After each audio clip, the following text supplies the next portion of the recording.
Hello and greetings from Mork's Saloon again. We have a couple of projects here this evening. We thought it would be useful to simulate what goes on a regular weekday in a regular kitchen trying to eat healthy. So we decided to shoot this video on a Tuesday, even though we're both a little tired, because that's kind of the reality of life. You know, it's great to sit and shoot videos about all the stuff you can do on a weekend when you have plenty of energy, but the reality is you got to eat healthy every day, including Tuesday. So we're going to show you what you can whip up pretty quickly on a Tuesday with the stuff that pretty likely would be residing in your fridge, at least to some degree. So we're going to make a little stir fry. Now, I'm not Asian and I don't even have a wok, so you don't need to be Asian or own a wok to be able to make a decent little stir fry. And we're not really, it's not so much of a stir fry as a saute scenario, because we don't want to overcook our food anyway. We need a little crunch to be left over, and we don't want high heat. So it's sort of a modest stir fry. The goal is to today we have some green onions, see, and we decided not to buy brand new green onions to show you, because we actually want to show you what you can do with what you have in the fridge that really is begging to be utilized. So they aren't pretty, but they'll be good. And we don't throw food away in this house, so this is how it's used. A little bit of onion left over that'll enhance the dish today, so just a little heel of an onion there that we could use also. A couple of carrots for texture and color and what have you. Carrots are always great to have on hand. They last forever and they'll save you a day. And finally, something that not everybody has cooked with, and you can see I've been trying to find a way to use this bok choy because I got it last week and it just isn't on the regular menu all the time, and so we sort of neglected it because we found some, what was it we found that was really good? We found some enormous collard green leaves on the weekend that kind of put the bok choy on the back burner, so to speak, because these collard green leaves were like the size of 3 of my faces. So we couldn't resist it. We had to make collard greens instead of this. So so the bok choy got relegated to Tuesday night. Anyway, but let's pick off at least a piece of it, so you can sort of see it's kind of scraggly. So we'll just kind of show you what a regular bok choy leaf looks like, so at least you have a fair chance at the supermarket or farmer's market. Farmer's markets are always better if you can find them there. So this is a bok choy leaf right here. They got sort of a roundish top to them. Let's see what else. We have a bigger one here. One of these guys here. That's very typical bok choy right here. So if you see this sort of thing at the market, then that's what it is. They have baby bok choys, and then there's regular large bok choy. This is a large bok choy. The baby bok choys are a little bit, they're quite a bit smaller actually, and they have less stem. They're a little more delicate in flavor. Baby bok choy would probably be about that size, like that long, with stem here and then a little leaf up here, round leaf. So if you're new to bok choy, you know, and you have a chance to go for baby bok choy versus regular, you might try the baby just because the flavor is a little milder. The baby bok choy is not as potent as this. It's a little stronger flavor, but you know, we like it, and you probably will too. It's a lot cheaper to buy the regular stuff. The baby bok choy is more expensive. So that's what we have for that. And I mean, you don't need all these, you just do whatever you have. You could put bell pepper in here as well. If you have some mushrooms, you can pop them in there, and you know, it's really, I wouldn't put tomatoes and mushy stuff in there, but some of those other things you can certainly put in. And then to flavor it up a little, we add a little garlic, not a whole head. This is just for demonstration purposes. We'll probably put, I would say for this much, oh, there's a little bug there. That means we have nature in the house. That's good. For this much, I'll probably put about 3 cloves of garlic. You know, don't be shy. And then ginger here, we have, you know, a nice set of ginger here. I think we'll probably put, we like ginger in this house, so that much. And then we have soy sauce. Well, we can't do gluten in this house, so this is the gluten-free soy sauce. The tamari is organic, it's tamari, and you actually want organic soy sauce because, you know, soybeans, GMO, it gets better and better out there, so please get your soybeans organic, which means organic soy as well, soy sauce.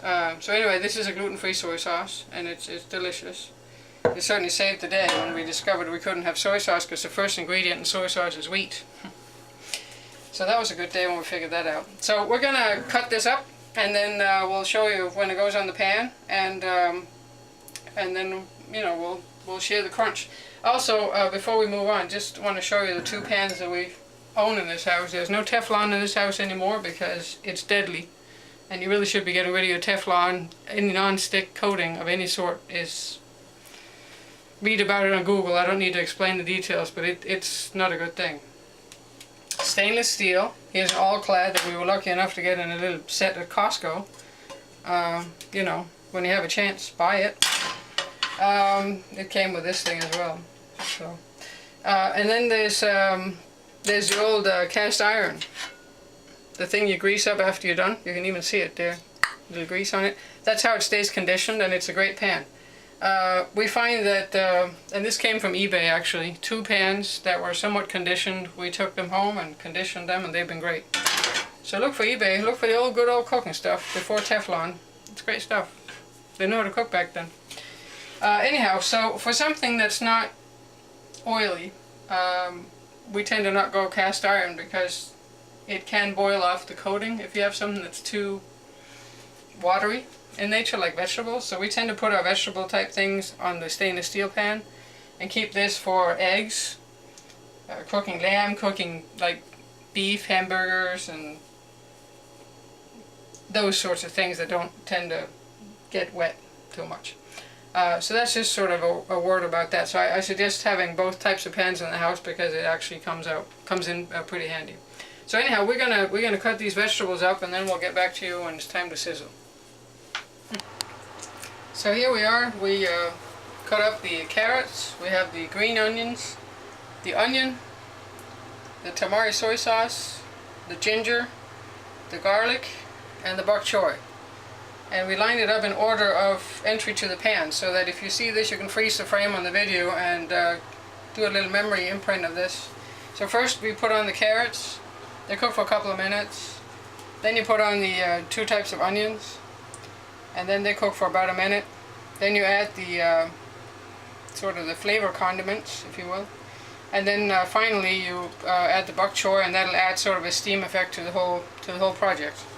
So it really is pretty easy.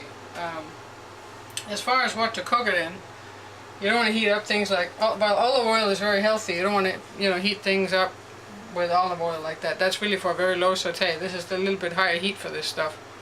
So you don't want to use olive oil. You could use grass-fed butter, but you don't really want to put grass-fed butter in with sort of a Chinese cuisine thing, so that doesn't work. You could use palm oil, which we sometimes use. There's 2 kinds of palm, and then one of them is okay. But it comes in a plastic container, and I think we're kind of phasing out the idea of palm oil, so we'll show you what we would realistically put on something like this. There are 2 choices. This is not my favorite oil, okay? But for high heat stuff, occasionally, this is what we would sometimes use. Sunflower oil should definitely be organic. It shouldn't necessarily be from Whole Foods, but it should be organic sunflower oil. And it has to be high heat, the high heat version. What you want to know, you want the high oleic sunflower oil, high oleic. Because there's 2 kinds, and sometimes you have to read on the back of the label to find out which kind you hold in your hand. You want a high number under monounsaturated fat, and you want a low number under polyunsaturated fat. There are 2 versions of sunflower out there, and I think there might be also 2 versions of safflower, and you want to read the actual label to make sure. But high monounsaturated, in this case we have 11 grams monounsaturated and 2 grams polyunsaturated. The same store, right next to this, you might see one that has a high number under polyunsaturated and hardly any monounsaturated fat. You don't want that one. You want high monounsaturated. That tells you it's a high oleic safflower or sunflower oil, and that's the one that's good for you and high heat cooking. So we're going to use that one today. The other one I have here in the jar on the counter, I would use it today, except we're almost out and we actually need to order a new set of it. because it has to be ordered online. So this is not the container it comes in. This is just the container we have the rest of our stuff in. This here is ghee. It's Ghee. It's an Indian clarified butter, and you can use that on high heat cooking. And it's processed in a way that is very friendly to such purposes. Delicious as well. You can put this straight into some basmati rice with a little salt and you'll be very happy. It's a very good, it's not like your regular butter flavor, it's a whole different flavor. But it's great for cooking this type of thing, and great for cooking things like crepes, great for, you know, those kinds of purposes. You can bake with it too, but it will be rich. So we're going to save our ghee that we have left over until we get a new jar. So again, it's Tuesday night, reality hits. We are almost out of ghee, and we now have to use our sunflower oil, which is okay because it's the right kind. But you just see reality in action. It's like a reality show right here. Nothing's perfect, but you got to eat right. So here we go. Put a little of this on the pan. And in truth, the cameraman is usually the guy who actually cooks this particular dish, but he's better at cameramanning than I am. So would this be ample? Yeah, yep. I think so. Just add more if you need more. Okay. So we'll do that. And then in New York here, we're lucky enough to have our little old gas stove, so that's always nice to have a gas stove. So we'll let that heat up just a little bit, and then the carrots are gonna find their way under the pan. In the meantime, we don't use plastic around here. We do have an old plastic thingy from long ago, but we actually don't use it anymore. I just don't believe in plastic and Teflon for high heat cooking, for any cooking really. So let's put these on. So we got this olive wood spatula here to replace an old one that I don't know what this one's made of, but it's like 10 years old and it's still holding out. But we felt maybe it'll break one day, so we might as well get a new one. So here's an olive wood spatula. It's been quite nice. So that's recommended. So we'll just wait for this to kick up a little bit more. Cameraman happy with the level of heat, or should we turn it up a little bit more? It looks good. I mean, give it a moment to. Yeah, it's pretty hot. Yeah. So the carrots are now going. They've been not on for very long, but we don't want to bore you with this cooking process. You can see they're getting a little bit glassy. You know, just a little bit glassy now, a little bit tender. So at this point, we're going to pop the two types of onion on here, the green onion and the regular onion. And again, whatever you have is what you use. You know, there's no need to go to the supermarket and buy all this just for saute. You just use whatever you have in the house. Again, bell pepper is great, mushroom is great. You know, I don't know. Any other ideas from the cameraman? Anything, whatever you have, any kind of vegetable. Yeah. As long as it sounds like it'll work, you know, it'll mix well. You sort of give it the Asian inspiration. Did you say celery? You could put celery too. Celery, yeah. Organic celery. Yeah, organic celery. Yeah, the other stuff is toxic. Like just you take celery and just cut it up into some, you know, pieces that direction. I would probably make little stems of it, and then that would be great. And that's also very inexpensive. I mean, if you're looking for a cheap dish, onion, carrots, and celery.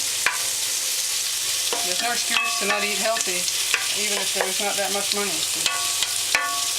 So I think, what do you think, cameraman? Should we put the spices on now? Yeah, go for it. Okay, so here we have the garlic. The little spoon here to empty that out. Then we have the ginger. And then we'll stir that a little bit and then add some soy sauce. It's smelling good. Yeah, it's smelling really good.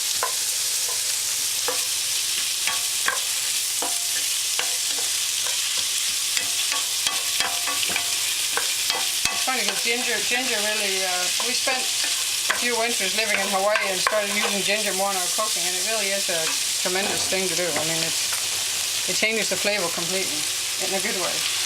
So we put soy sauce on according to what we sort of feel like we need.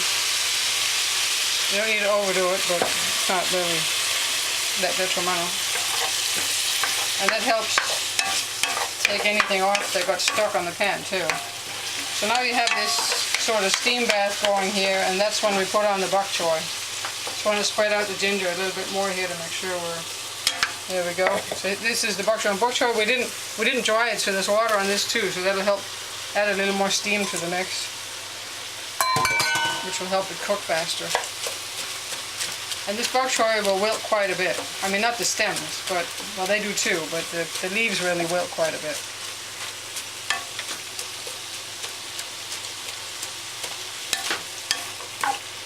Now, does the cameraman ever put a lid on this when he cooks it? It varies. If it looks like it's cooking well without the lid, if it looks like you have enough in the pan that the steam is getting through everything, you're fine. But if it looks like it's, you know, too thin, then throw the lid on for a couple minutes. What does this look like? That looks fine. Okay. Just keep it going.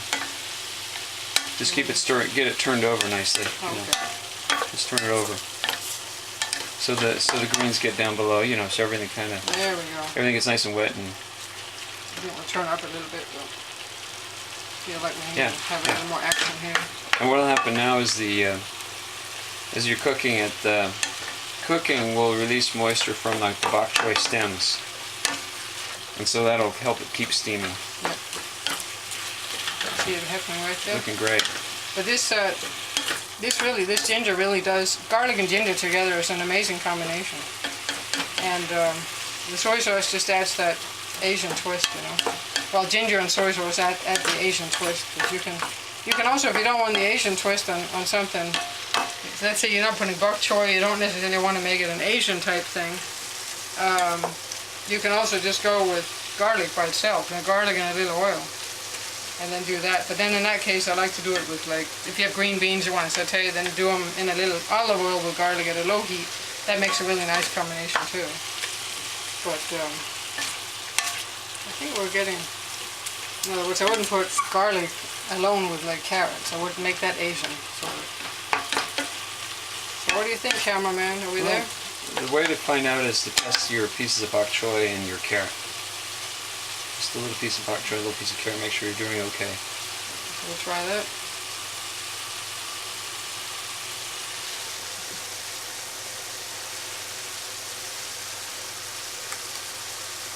Should be cooked, but snappy still. Yeah, it's got a slight crunch to it, but it's soft, but a slight crunch to it. That's what exactly we what we want to be. Because then you've broken down the walls somewhat by cooking, but you haven't totally destroyed it.